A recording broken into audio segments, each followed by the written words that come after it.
नमस्कार, स्वागत, अभिनंदन आपका अपने चैनल एस्ट्रो डॉक्टर शालिनी बहन में। अभी तक हमने जैसा कि रोहिणी नक्षत्र के बारे में बताया कि 2 नंबर राशि अर्थात शुक्र की राशि है और ब्रह्मा इसके देवता है, चंद्रमा इसके स्वयं राशि जो है नक्षत्र के लॉर्ड है।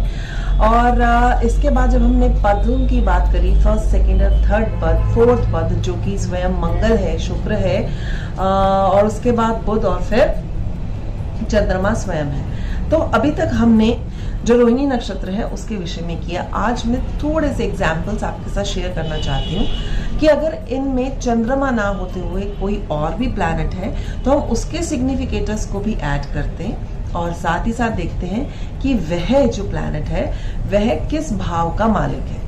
सपोजिटली अगर हम एक कुंडली लेते हैं, यह 21 जून 1981, समय है 15:10 दिल्ली इटसेल्फ, और यह 7 नंबर जो है ये इसका लग्न है, जहां पर जो 2 नंबर राशि आती है वह आती है इसके अष्टम भाव में, और वहां पर बैठा है मंगल। जो मंगल है वह रोहिणी नक्षत्र के तीसरे चरण अर्थात बुध पे बैठा है। तो हम यहाँ देखेंगे सबसे पहले कि शुक्र की व्यवस्था कैसी है। क्यों? क्योंकि ये रोहिणी नक्षत्र में है मंगल। फिर उसके बाद चंद्रमा कैसा है, और साथ ही साथ मंगल किसका लॉर्ड है, और जो बिल्कुल नहीं भूलना वह है कि बुध की परिस्थिति कैसी है, क्योंकि ये तीसरे पद पर है। राइट। तो यहाँ हमने क्या देखा कि जो चंद्रमा है वह 4th हाउस में केतु के साथ बैठा है, यानी कि 4th हाउस में बैठना तो अच्छा है, लेकिन केतु के साथ शनि की राशि में बैठना इसे थोड़ा सा डेंट देता है इस व्यक्ति की जो मानसिकता है उसके ऊपर।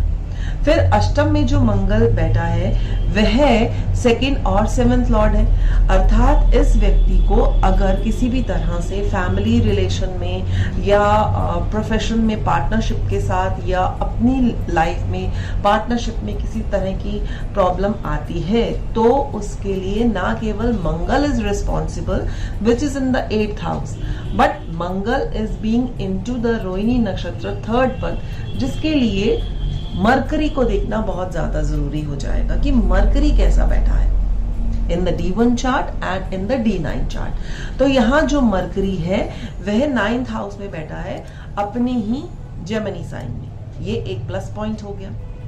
राइट। अब ये प्लस पॉइंट हुआ, ये देखते हैं कि अब जो यहाँ पर मरकरी D9 में कहा गया, मरकरी यहाँ पर D9 में हम देखते हैं कि 12th हाउस में जाता है जुपिटर साइन में। यहाँ ना D1 में मरकरी को कोई देख रहा है, मरकरी खुद वीनस के साथ बैठा है जो लग्नेश और अष्टमेश है, और यहाँ पर जो मरकरी है वह कौन है D1 चार्ट में, नवमेश और द्वादशेश, अर्थात इस मरकरी को भी और वीनस को भी अष्टम और 12th का जो दोष है वह थोड़ा सा लग रहा है।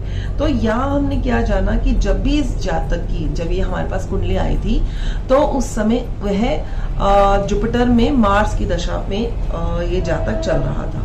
तो क्या देखा कि इसको इसी से ही रिगार्डिंग, यानी कि प्रोफेशन से रिगार्डिंग, फैमिली से रिगार्डिंग, पार्टनरशिप से रिगार्डिंग, थोड़ी सी सेहत से रिगार्डिंग जो है प्रॉब्लम्स आ रही थी। तब इन्हें जो उपाय दिया गया था वह बुध से रिलेटेड उपाय कराया गया था, जिसके कारण इन्हें काफी हद तक सहायता मिली।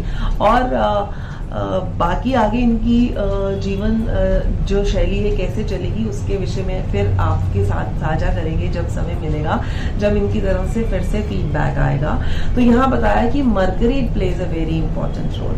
तो अगर हमें उपाय करने हैं रोहिणी नक्षत्र के जातकों के लिए, मरकरी के लिए खासतौर पर, आप इन्हें विष्णु सहस्त्र नाम करा सकते हैं, और Rudrabhishek is become very important for Rohini nakshatra जातक।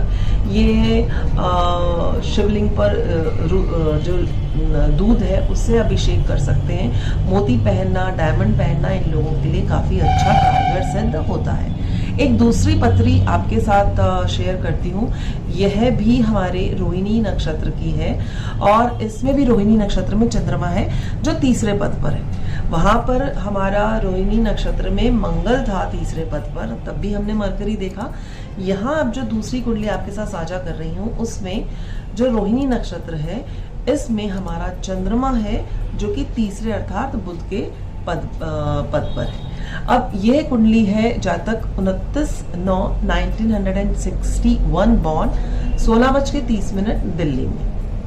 जब इनकी पत्री आई तो सबसे पहले देखा कि जो चंद्रमा है 4th हाउस में 2 नंबर राशि में बैठा है, aspected by 2nd and 11th lord Jupiter. तो सबसे पहले क्या बात हुई कि जो ये जातक है फुल ऑफ लग्जरीज होगा, इनकी जो मदर है वह भी काफ़ी अच्छे घर परिवार की होंगी, या टिपिक्स की उनका जो लिविंग स्टैंडर्ड है वो काफ़ी अच्छा होगा, ऐसा पूछा गया। तो उनके जो सामने से पूछ रहे थे उन्होंने बोला कि आप बिल्कुल सही कह रहे हैं। यहाँ पर भी हमने क्या देखी परिस्थिति, बुध की परिस्थिति कैसी है और बुध किसे डिपिक्ट कर रहा है। यहाँ पर बुध जो है 5th भाव का मालिक है और 8th भाव का मालिक है। तो ये क्या दिखा रहा है इनकी लाइफ में, जो 5th भाव बुद्धि का कारण, क्योंकि ये 3rd में ही बैठा है पद पर जिसका लॉर्ड मरकरी है, तो इनकी बुद्धि तो बहुत अच्छी होगी, हर एक चीज को बहुत सरलता से, सजीवता से सोच समझकर ये निर्णय लेते होंगे। जो इनके बच्चे होंगे वे भी काफी विद्वान होंगे और अपने क्षेत्र में अपना नाम रोशन करेंगे, because Budh is being there into the 9th house. और अगर इसकी जो दूसरी राशि है वह है 6 नंबर राशि, वो 8th भाव में पड़ रही है।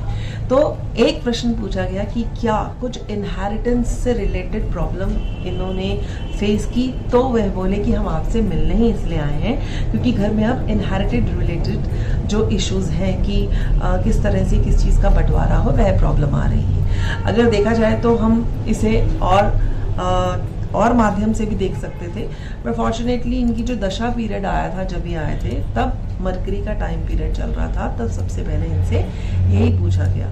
और इसको कैसे देखा, because of the 5th and 8th Lord. और यहाँ इनके D9 में जो मरकरी है वह लगन में ही बैठा है अलॉन्ग विद द सैटर्न, जिसे कि राहु देख रहा है।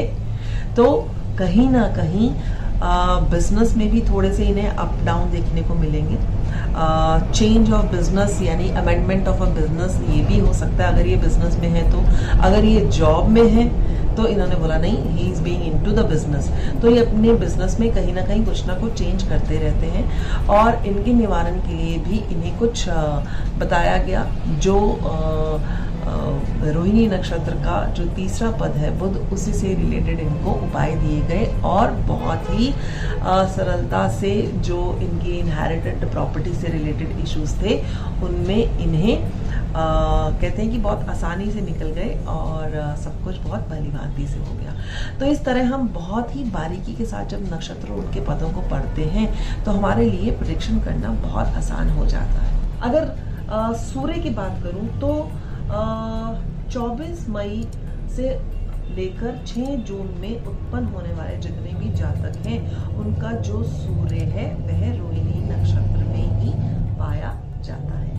आशा करती हूँ आपको मैं रोहिणी नक्षत्र के बारे में बताने में काफ़ी सक्षम हुई होंगी और आपको काफ़ी सारे टिप्स मिले होंगे। आप वीडियो को बहुत अच्छे से सुने तो आप जानेंगे कि आप नक्षत्रों के माध्यम से व्यक्ति के व्यक्तित्व को बहुत बारीकी के साथ जानकर बहुत आसानी से उन्हें सॉल्यूशंस दे सकते हैं। मेरी वीडियो को अंत तक सुनने के लिए आपका तहे दिल से शुक्रिया।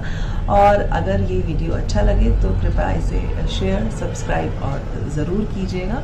आपका ये शेयर और सब्सक्राइब करना मेरी हिम्मत को बताता है।